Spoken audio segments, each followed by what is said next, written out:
একটা ডিম দিয়ে 8টা পর্যন্ত ডিম চপ বানাতে পারবেন। আজকে দারুণ একটা ডিম চপের রেসিপি শেয়ার করছি। এটা কিন্তু সংরক্ষণও করতে পারবেন। প্রথমে আমরা ডিম কেটে নিচ্ছি। ডিমটা আগে থেকে সিদ্ধ করে নিয়েছিলাম। এখন চাইলে এই ডিম 4 ভাগ করেও চপ বানাতে পারবেন, আবার চাইলে এখানে 8 ভাগও করে নিতে পারেন। কিছু আলু গরম থাকা অবস্থাতে খুব ভালো করে ম্যাশ করে নিচ্ছি। আলুটা গরম থাকা অবস্থায় ম্যাশ করতে হবে, তা না হলে কিন্তু আলুর মাঝে গুটি থেকে যায়। আলুটা খুব ভালো ম্যাশ হয়েছে। এখন আমরা এই আলুর পুরটা রান্না করে নিচ্ছি। চুলায় প্যান বসিয়ে 1 টেবিল চামচ রান্নার তেল আর 4-5টার মতো পেঁয়াজ কুচি দিয়ে দিচ্ছি। তেলের সাথে পেঁয়াজটা একটু নরম করে ভেজে নিচ্ছি। পেঁয়াজটা যখন কিছুটা ভাজা হয়ে গেছে, এই পর্যায়ে চুলার আঁচটাকে কমিয়ে 1/2 চা চামচ আদা রসুন বাটা দিয়ে দিলাম।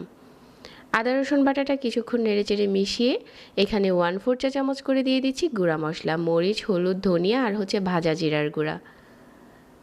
আর আমি এখানে অল্প একটু গরম মশলার গুঁড়া দিয়েছি, তাহলে দারুণ একটা স্মেল আসে।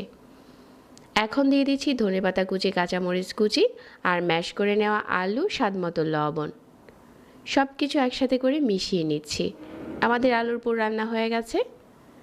আর এখানে নিয়ে নিচ্ছি কিছু টোস্ট বিস্কিটের গুঁড়া। এটা আমরা চিনি ছাড়া যেই টোস্টটা খাই ওই টোস্ট বিস্কুটের গুঁড়া। একটা ডিম ফেটিয়ে নিয়েছি। আলুর পুরটা ঠান্ডা হয়ে গেছে।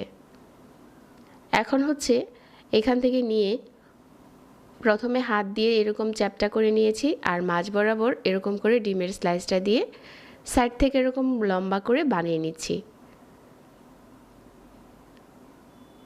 এখন সবগুলো যখন বানানো হয়ে গেছে, এগুলো প্রথমে আমি টোস্ট বিস্কিটের গুঁড়াতে গড়িয়ে নিচ্ছি এভাবে করে।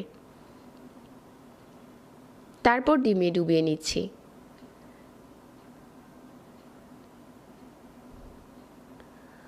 তো তারপর আবারও টোস্ট বিস্কুটের গুঁড়াতে ডুবিয়ে নিচ্ছি। আপনি যদি এভাবে করেন তাহলে ডিমে একবার ডুবালেই আপনি একটা ক্রিস্পি চপ বানাতে পারবেন।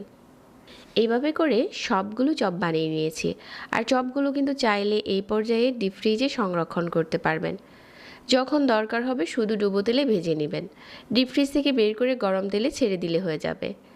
আজকের চপগুলো আমি ভেজে শেয়ার করছি। মিডিয়াম আঁচে তেল গরম করে নিয়েছি আর গরম তেলের উপরে দিয়ে দিচ্ছি।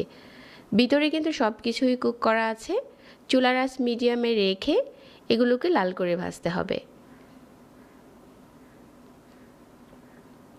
আর এটা যদি আপনি একটা জিপলক ব্যাগে ভরে রেখে দেন, 1 মাসের মতো ভালো থাকবে। চাইলে একদিন একটু বেশি করে বানিয়ে সংরক্ষণ করতে পারেন। আর একটা ডিম দিয়েই অনেকগুলো চপ বানানো যায়। ডিম চপের কালারটা কিন্তু এখন দারুণ এসেছে। ঠিক এই পর্যায়ে উঠিয়ে নিচ্ছি। এর থেকে বেশি আর লাল করতে হবে না। এটা চুলা থেকে নামানোর পর আরও কিছুটা কালার চলে আসবে।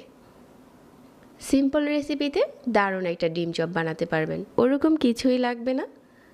আশা করছি আজকের রেসিপিও ভালো লেগেছে। প্রতিনিয়ত সহজ রেসিপি পেতে পেজ ফলো করে রাখবেন, আর সেই সাথে আমাদের চ্যানেল সাবস্ক্রাইব করবেন। সবাই অনেক ভালো থাকবেন। আজকে এখানেই বিদায় নিচ্ছি। আল্লাহ হাফেজ।